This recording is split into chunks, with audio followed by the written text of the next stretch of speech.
watching Amithaverma.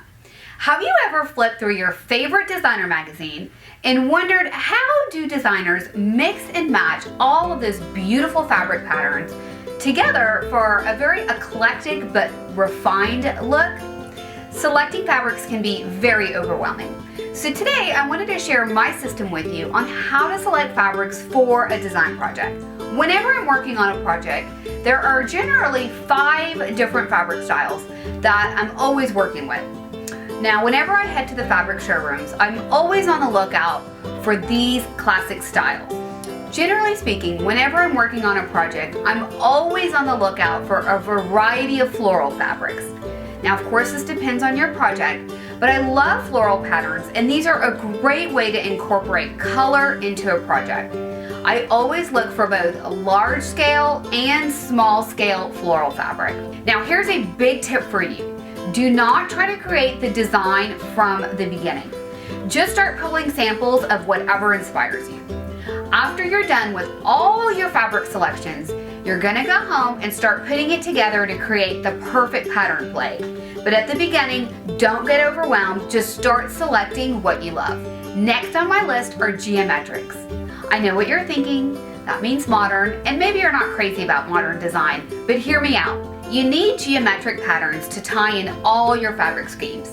I love using stripes, both bold and thin patterns, classic chevron patterns, and one of my very favorite patterns is a classic check pattern to play off of classic toiles, florals, and chinoiseries. See how these all start to work together? Next on my list are a few solid patterns. I often use solids on sofas, on pillow backs, on ottomans, side chairs, wing chairs. When you start selecting fabrics, you're gonna see that you're gonna be very drawn to certain patterns and colors. Let the pattern fabrics guide you in selecting complementary solid patterns. I always look for velvets and classic linen textures when I'm looking at solid fabrics. Next, look for a small print. These are great for pillows, ottoman upholstery, tailored window treatments, and other areas where you're going to need a little bit more detail. Make sure you gather these as you're on the hunt. I like to look for smaller floral prints and smaller scale geometric patterns such as the classic bee pattern fabric. The last group that I'm always on the lookout for are my decorative fabrics.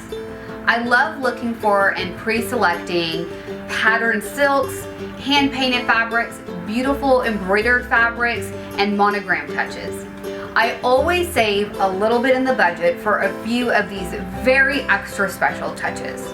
Once I've gathered all of these styles, I bring them back to my studio or my home or the project space where I'm working, and I start mixing and matching.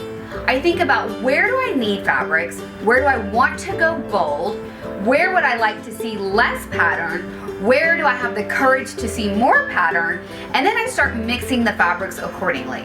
So what do you think? Do you think you can do this? Even if you don't think you can, just keep this little list with you, and when you enter the fabric shop, it will all start to click. So did you like this blog?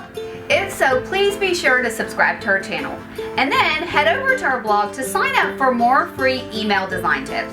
And if you know someone who could benefit from this video, I would love the honor of you sharing this blog with your friends and loved ones. Till next time, keep making your home amazing like only you can. Now, one of these is usually very monochromatic, meaning the color will basically blend with